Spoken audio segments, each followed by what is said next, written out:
Hello and welcome to Full Time Score with TC Ramohwase, the channel where we discuss all football related news, no club affiliation, just football news as well. But yeah, that's what you normally do, discuss all the football news you can imagine from all around the world sometimes, but mostly currently we are focusing on a lot of the PSL stuff. In today's episode, we'll be doing a lot of off-field and one game. We're going to be doing the Bafana Bafana game at the end of the video. The first two stories will be obviously the firing of Benni Mccarthy and also the situation with fans coming back to the stadium, as I previously mentioned in some of my other videos. But before that, thank you for liking the video. Thank you for watching, and then thank you for liking. Thank you for subscribing to the video as well, or rather to the channel. And also, please don't forget, once you've subscribed, switch on your notifications so that when we do another video, you can get it. Our videos usually come out every Monday or Tuesday, depending on the situation as well. Last week we didn't have a video. Apologies for that. There was nothing to discuss last week, so I decided to wait for this week and see what happens. Especially with Bafana Bafana playing away in Europe, I thought it would be much better for content sense to have videos this week instead of last week. Apologies for those of you who put on notifications and didn't get a video. So, as I said, this week we're going to be discussing three topics. So we're going to start off with the PSL and the situation of fans. So last week, Tuesday, President Cyril Ramaphosa came out and said that from now on, he's basically reducing most of the coronavirus regulations, which included the fact that outdoor events, sporting events were limited to a crowd of 2,000 people. Now he's lifted the regulation to say 50% capacity of whatever stadium or whatever ground you're using. So that means that fans now should be able to go back to sporting events in the country, but the stadium is only allowed to fill itself up at 50% capacity. That's it. Nothing more. Now, with that said, immediately from my side, I started seeing the rugby guys release tickets. I think the Stormers were playing and the Sharks were playing. Someone was playing over the weekend and they had 50% capacity in the stadium. With the cricket, the very next day, I saw the same thing. South Africa on last week Wednesday lost to Bangladesh, unfortunately in a series loss, and ODI was being played. Again, 50% capacity. Over the weekend, I watched more cricket. Unfortunately, there was no soccer, so I had to watch cricket. And I watched the Titans play against the Knights. I think they were playing at Centurion, the Super Sport Park in Centurion in Pretoria. And once again, 50% capacity tickets were sold. Now, come back to football because this is a football channel. PSL, they had a meeting today. And the results of that meeting is that the meeting was adjourned and there's going to be a press conference on Tuesday, 2 o'clock, where Dr. Ivan Khoza will announce the decision that was taken by the PSL ESCO. Now, it's frustrating for fans. As a fan, I'm frustrated. I'm sure all the fans we've seen it. We've seen EFF join marches. We've seen fans march and protest demanding at least 2,000 fans to go back to the stadium. Now there's no more rules in place to stop this. So why are we still having meetings? Fans would be asking that question. And I tried to look it up and I picked up some stuff. And one of the things that I picked up is that there are certain clubs, the more smaller mid-table clubs, if you want to call them that feel that they can't work at a 50% stadium capacity for fans because it's a loss for them, financial loss for them. Because if we are being honest, the perennial problem within our PSL structure has always been the number of fans that attend games. There's literally only 4 or 5 or 6 games that go to full capacity. It's the 2 Soweto derbies, if you don't include the Black Label Cup and any other pre-seasons cup where Kaizer Chiefs and Orlando Pirates play. And then there's Sundowns and Pirates normally.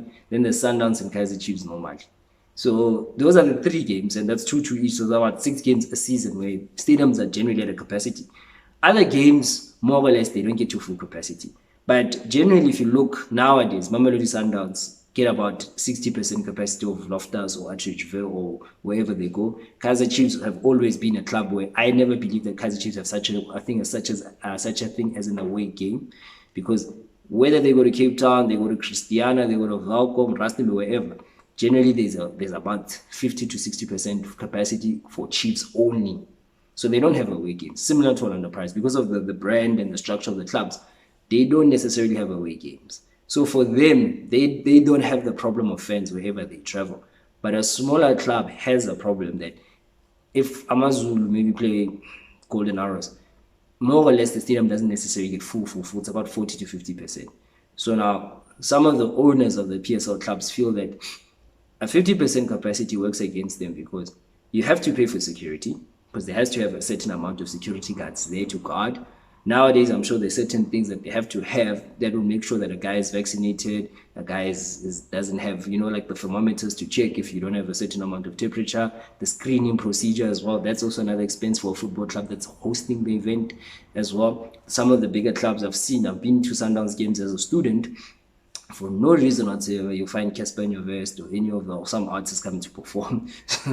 so some of the clubs have that, so it's an extra expense. So some of the smaller clubs, just to get to the point, they feel like it's too much of an expense to open up for 50% of the people, and they have to pay for security, they have to pay for accommodation, and all these different things they have to pay for, but only half of the people will show up. There's no profit for them because 50% of those tickets, so the tickets are sold at 40 rand. Tickets you know normally 40 rand are still into stadiums. Tickets sold at 40 rand and you only fill up 50% of it.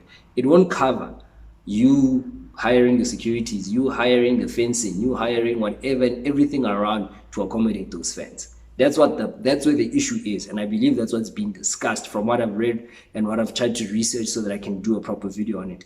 Is that some clubs feel they're working at a loss. Bigger clubs like Sundowns, Kaizer Chiefs, Orlando Pirates, I'll go as far as even Amazulu, for example, with clubs with a bit more coin in the back pocket, won't suffer too much financially because I'm sure the owners have a structure of money somewhere specific for this. But some of the clubs, smaller clubs, kind of rely on having a full stadium just to make a bit of profit so they can actually afford to pay for the event of hosting a football match because it's an event. So that's where it is now. But we're here tomorrow on Tuesday, 2 o'clock. What's happening with in terms of the final decision? It's frustrating, but we have to look at both sides of it as well. I'm glad that we are now allowed to go back to any sporting event at 50%. That's most of us. And we know generally PSL games don't get full, as I explained. So there's an advantage to that. The next story that we're going to do, Benni Mccarthy got fired on Friday, basically, or fired, sacked, or amicably left Amazulu. He's gone. He left Amazulu there as well. After just more or less one, I don't want to say one season because he came during the season and he left during the season. He came during last season, he finished it, he's leaving during this season towards the end. So you can say one season, I don't know how the Mets works in this case, but he left the club amicably. And in my opinion on this is I'm a bit haywire, I'm a bit up and down, 50-50. It's one of those days, it's Monday, of course.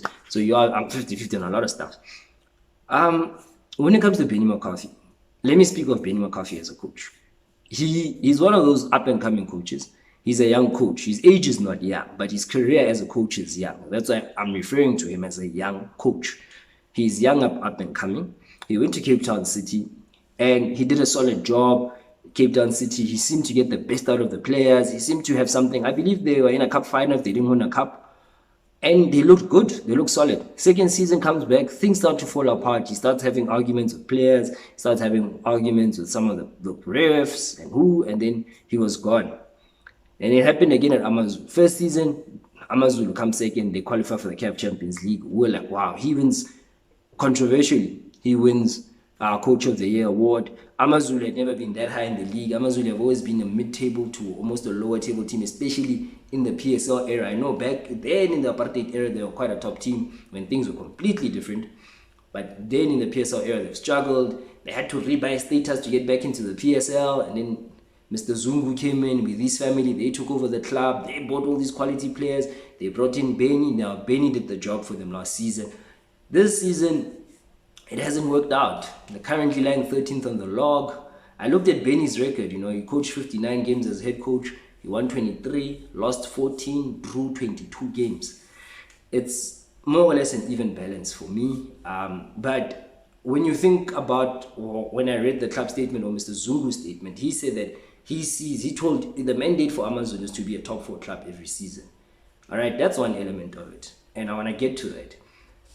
If an owner of any club in any world football, wherever, Brazil, South Africa, China, Iceland, wherever football play, and you have a mandate for your coach and say, coach, you need to be finishing number 1 or number 2. I always question the management. Are you giving the coach all the tools to get to that position consistently as you are demanding? Right? Because coaches are not miracle workers. They don't have magic wands. This is not Harry Potter. Good book, but it's not Harry Potter. This is real life. And this is a sport. Now my question then would then go back, and I'm trying to tie all of this and saying Benni McCarthy has been complaining constantly before he got fired. It's like he was anticipating this.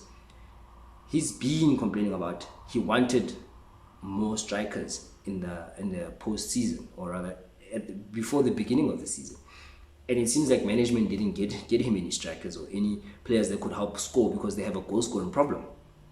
And he complained and complained and complained. Now, with that said, I want to go back to management and say, did management help Benni McCarthy maintain this mandate of top 4? Because if you say to me as coach, Tabang, we're hiring you, come coach my team. I coach, but now what's our mandate? You need to win the league. I have to be honest and look around. Do I have the tools to win the league? And sometimes I fear that our football owners within most of the PSL don't understand the game of football. They have mandates, but then they go and do something that's opposite to their mandate. If you want to win the league in the PSL currently, you have to match Sundowns pound for pound, meaning you have to go out and shop, because Sundowns go all over the world to buy players. We've seen Pavlov Safanko from Slovakia, if I'm not mistaken. We've seen Safreda from Bolivia. We've seen another player from Uruguay. We've seen players from all over there, right? They've got players from Africa. They've got players from Europe and South America. And they've got some of the best talents from South Africa. You need to do something similar to build your team, to say, okay, you know what, let me increase my scouting network if you want to challenge Sundowns. So when you do bring in a coach, the coach also knows that I've got the resources to challenge these dudes. And I think this is where the gap was between Benni McCarthy and his owners. The owners wanted Benni to be in the top 4. Okay, fair enough. But last season, he came second in a season where Kaizer Chiefs were poor, Orlando Pirates were also poor. That's how he came second. Let's not go around the issue. Yes, he was brilliant last season. Amazulu did brilliant. You can't deny that. But if you look around the league generally, the big teams that are now up there were poor last season. Orlando Pirates have slightly improved. Kaizer Chiefs are getting better results. I don't think they've improved. I just think they're getting results. There's a difference between actually improving and getting results. They're just getting results. They've improved results. Let me say that. But overall, they're not really that good. But now they've improved. And out of nowhere, Royal EM, the players that were playing for Celtics and they were struggling for finances, Royal EM bought them, gave them money. They are motivated. John Maduka, for me, probably one of the coaches of the season, if you want to go into that conversation, they've come out of nowhere and now they're in the top 4. So with Amazulu, when you're looking around, they fall out.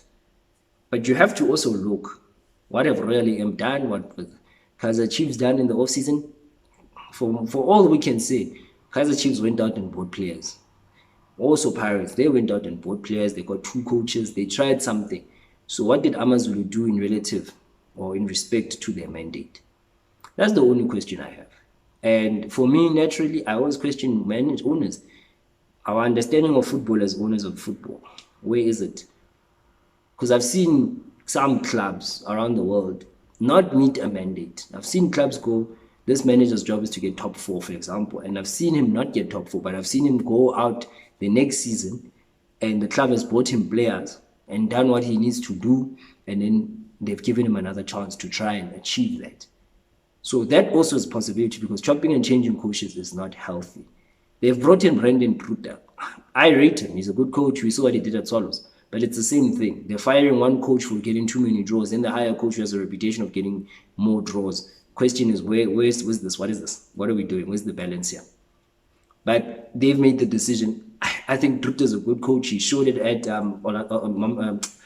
Swallows FC. And I think he'll do well. But I have to question the thinking of getting a coach with the reputation for draws. Because at Swallows he had so many draws. I think he was fired for draws. So yeah, on Benni McCarthy, just to wrap this up, I think he's a good coach. As I said, a young coach, young up-and-coming coach. And he's been touted for the Chiefs job, touted for the Bafana Bafana job, touted for the Orlando Pirates job. He's suffering from something similar to what his former coach coincidentally suffers from. They call it the second syndrome or second season or third season syndrome. And I think Benni suffers from that because in his first season, he usually gets spot on. Second season, things fall apart. If you follow Mourinho's career, same story. First 2 seasons, spot on, spot on. Third season, it goes to hell because he starts fighting with players, starts fighting with management, starts fighting with media, and things just fall apart. So with that in mind, Benni McCarthy seems to have taken that from Jose Mourinho. But that's a bit tongue-in-cheek. But also, the way Benny plays the game, it's very rigid, it's very tough, it's very well structured, not too free-flowing. He's not a Sundowns type coach where you're going to get nice free-flowing pattern of football.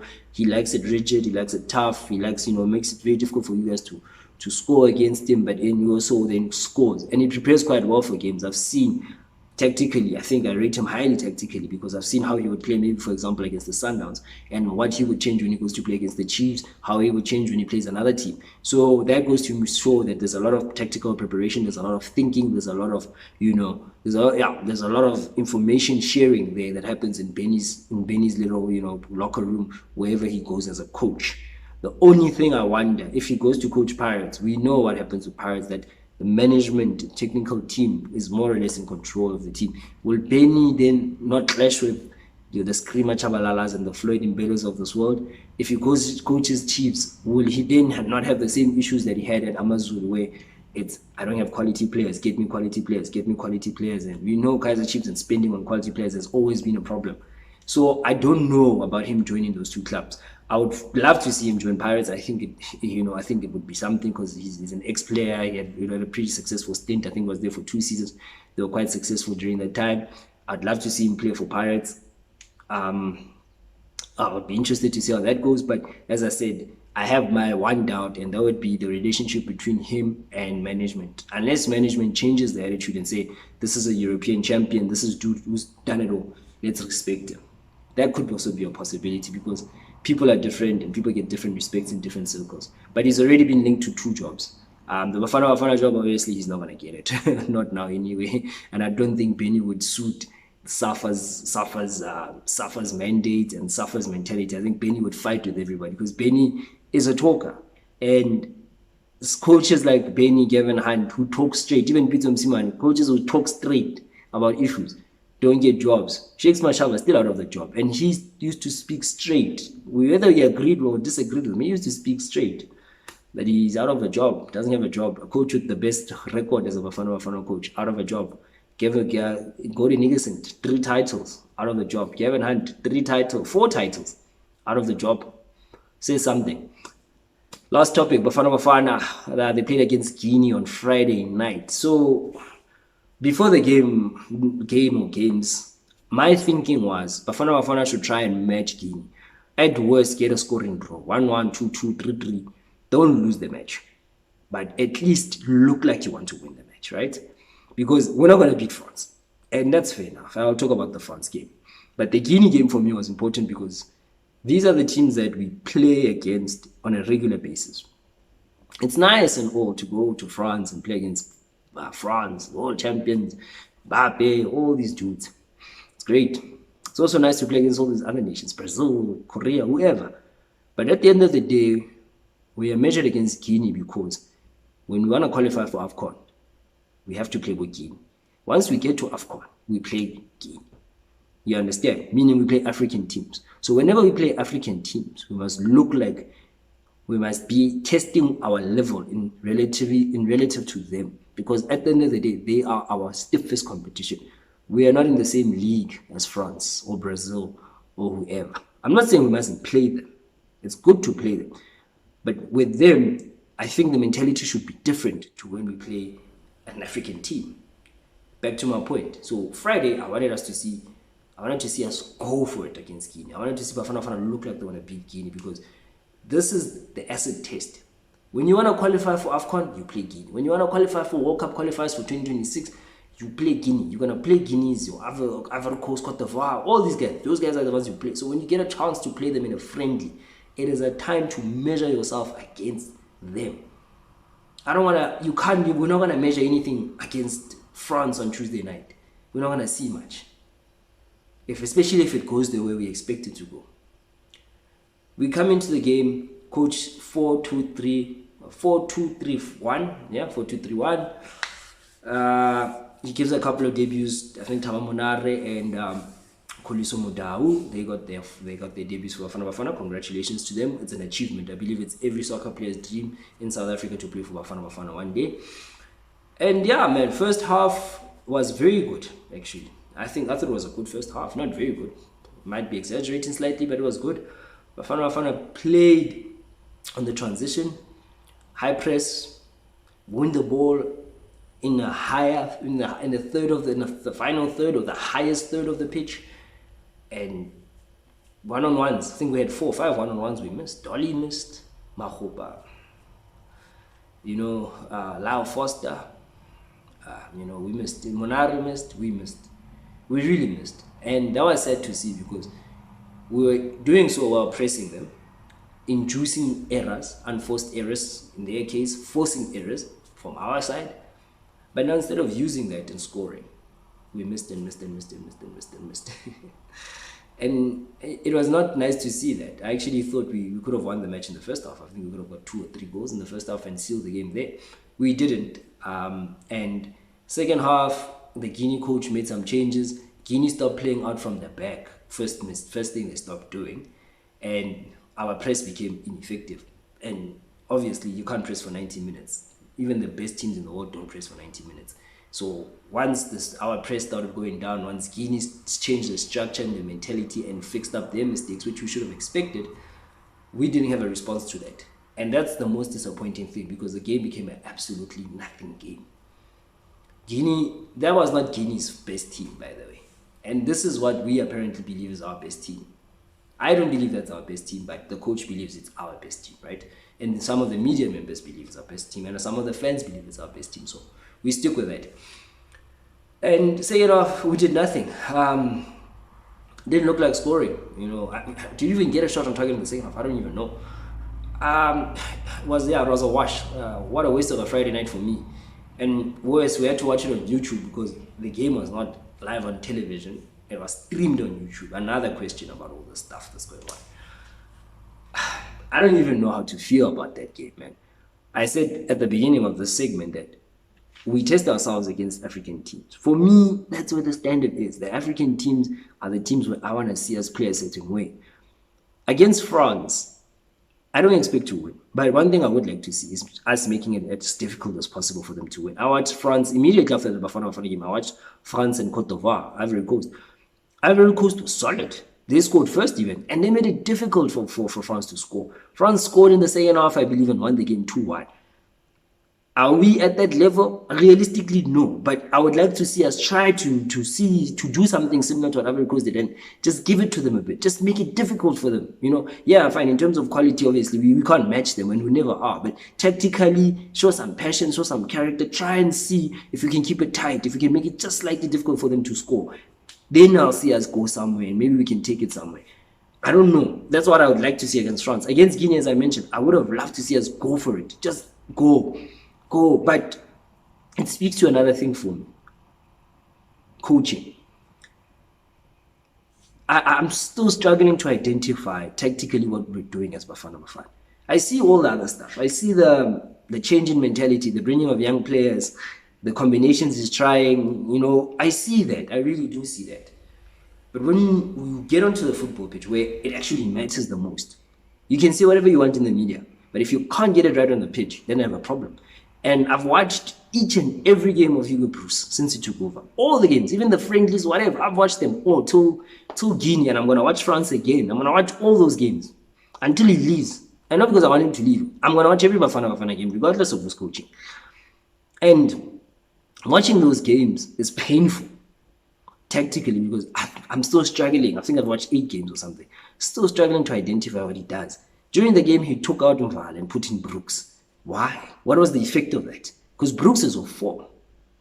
Another problem we have is this selection of players that are not performing at a high level in the PSL. I don't want to go back to the team selection. I did a whole video on that. All I'm trying to say is it reflected. Mahopa reflected what he is currently, an off-form striker. Keegan Dolly, inconsistent football player. There he was again on Friday night. Ethan Brooks, again, ineffective again. The only player who actually reflected his form was Koliso Muda, who had a storming football match, especially that first half. An excellent football match. I wouldn't be surprised if he's against France, if he's not even in the team again and Nigel Mobia gets to play. I'd be so hurt because I looked at it and I'm like, this is the best right back in the country. Stop with the Mobias, the Bloms, and all these other guys who we keep selecting Bafana Bafana. Here's our guy. Stick to that dude. Stick to that player. Last but not least, the words we hear when it comes to Bafana Bafana, I'm hearing this comment. Number one, every time there's questions, no, the coach is building. Give him a chance. Quite fair enough. Every time there's a poor result, I see progress. What progress? Because we haven't qualified for anything. I always ask, what progress? What's the progress here? Like, how do we measure progress? I was always told you measure progress objectively. What are we measuring progress with? Now, here's what I want to see. I want to see Bafana Bafana play in the 2023 AFCON in Cote d'Ivoire in January next year. Then we can talk about progress. Then you can tell me, hey, this team is progress. And then I'll be like, yes, it has. We haven't qualified for a tournament in a while. Qualify for that, then you can tell me about progress. Until then, you can't say anything about progress. You can talk about building. I'll accept that. But I still think the building is directionless. It's like you're building, but you're building there. There's no structure that goes up. It's just all over. I want to see a structure that goes up. And also progress. Until we qualify for AFCON, no progress. In fact, not just qualify, until we go to AFCON and make it beyond the quarterfinal. Then we start talking about progress. That's what I want. Everything Bafana, Hugo Bruce Bafana should be doing now. He should be focusing on AFCON 2023. I don't want to hear about 2026. It's too far. And it's not realistic. It's realistic, yes, but it's too far. You have to qualify for 2023. 2023 you have to qualify. And the next AFCON after that. Then you can start talking about, if we qualify for 2023 and end up in the quarterfinal and use that team and keep going with that team, then we can look to qualify for 2026 World Cup. That will be held, I believe, in America. Somewhere in North America, I think it's going to be America, Mexico, and Canada, I believe. Then you can start talking about that once we do well in one AFCON. And then the next AFCON after that, meaning the one after Cote d'Ivoire, wherever the next AFCON after Cote d'Ivoire is, let's talk about winning. But we have to qualify and do well here first. You don't just build a team. You're not building now. You can't build a team in 2022 and talk about 2026. That's smarter. We need to be smarter. Let's have smaller objective aims. Right now, build a team that will make sure we qualify for 2023. And at the very least, quarterfinals. Then we can start talking about, you see, this is the team we've got for the next 2 years. Let's continue with that team. Senegal did it. They did that. Senegal did it and they look where they are. They're number one team in Africa. Their players are playing all over the world, shining. Because they built a team with a 2-year cycle. They didn't qualify at some point, qualified, semi-final, final, and they won. I think that's how it worked. You need to do that. And I don't know if we're heading in the right direction. Tactically, philosophically, I've got questions. In the mentality, I've got questions. You know, this whole 2026 story that everybody's banging on about, it's too far. There's AFCON now in 8 months. Why aren't we thinking about that? Why aren't we doing everything in our genes to get us there? That's what I would like to see. Until then, nah. Anyway, it's been a pleasure. I'll be back again next week, Monday, talking about the PSL. Hopefully, stadiums will be open by this weekend so that we can have some fanfare back as well. Don't forget to like. Don't forget to subscribe to the channel. Don't forget to turn on your notifications so that you can get notified with each and every video that we do every week. Thank you.